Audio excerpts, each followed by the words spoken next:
Bonjour à tous.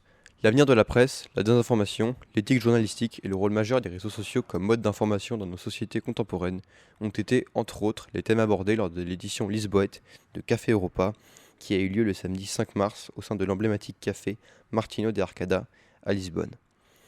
Lors de cet événement organisé par l'ambassade de France au Portugal, Teresa Firmino, journaliste scientifique de Publico, et le président de Reporters sans frontières, Pierre Asqui, se sont retrouvés autour d'un dialogue animé par des étudiants de l'université Nova de Lisbonne afin d'échanger sur ces thèmes d'actualité. Afonso Pedrosa, élève de terminale au lycée français Charles Lepierre de Lisbonne et membre des JRI, était présent sur place. Il va nous résumer ce qu'il s'est dit. Tout d'abord, comment est-il possible de lutter contre la désinformation sur les réseaux sociaux?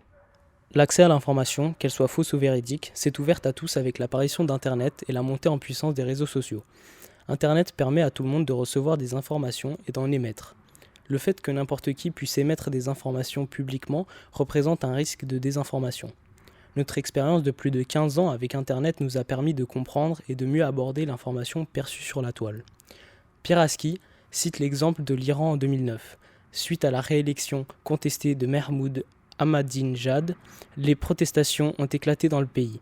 L'expulsion des journalistes du territoire iranien a engendré l'utilisation massive des réseaux sociaux comme outil de communication, faisant de Facebook et Twitter une source privilégiée d'informations pour les médias occidentaux. Plus récemment, l'exemple de la guerre en Ukraine, qualifiée de guerre d'image, nous montre que les réseaux sociaux jouent un rôle important dans l'accès à l'information qui se trouve censurée ailleurs.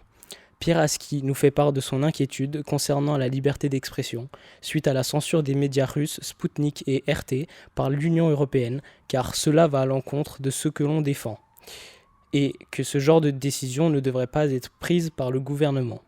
Merci beaucoup. Maintenant, peux-tu nous expliquer comment le journalisme scientifique est-il sujet à la désinformation? Le journalisme scientifique a perdu en crédibilité durant la pandémie du Covid-19. Le changement constant d'informations par rapport à la maladie ont eu pour conséquence une baisse de confiance de la population envers les médias. En France, ce déclin de confiance a été accentué par des discours complotistes autour du vaccin contre le Covid-19 notamment. On sait qu'une partie de ces discours avait pour but de manipuler l'information à des fins politiques. Pierre Asqui cite Hannah Arendt en disant que quand tout le monde vous ment en permanence, le résultat n'est pas que vous croyez ces mensonges, mais que plus personne ne croit plus rien. Un peuple qui ne peut plus rien croire ne peut se faire une opinion. Il est privé non seulement de sa capacité d'agir, mais aussi de sa capacité de penser et de juger. Et avec un tel peuple, vous pouvez faire ce que vous voulez. Merci beaucoup. Finalement, peux-tu nous expliquer comment faudra-t-il se préparer à un futur où la presse sera de plus en plus digitalisée? Teresa Firmin soutient l'idée qu'il est nécessaire d'instaurer une réglementation sur les réseaux sociaux et que l'information émise devrait être filtrée et vérifiée par un tiers avant sa publication.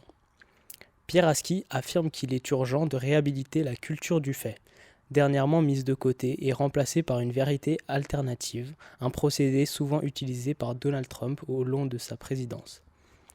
Il insiste aussi qu'il est fondamental d'éduquer la population, notamment les plus jeunes, au sujet des médias, afin de leur fournir tous les outils nécessaires pour ne pas tomber dans la désinformation. Il raconte les différentes interventions qu'il a pu faire dans les salles de classe dans le but de sensibiliser les plus jeunes aux risques auxquels ils peuvent être exposés en utilisant les réseaux sociaux. Il cite notamment le slogan du gouvernement canadien pour lutter contre les fausses nouvelles, avant de partager, vérifier.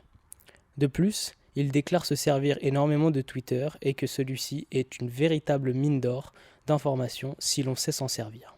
Merci beaucoup. C'était Paul Duranvel et Afonso Pedrosa, jeunes reporters internationaux du lycée français Charles Lepierre de Lisbonne.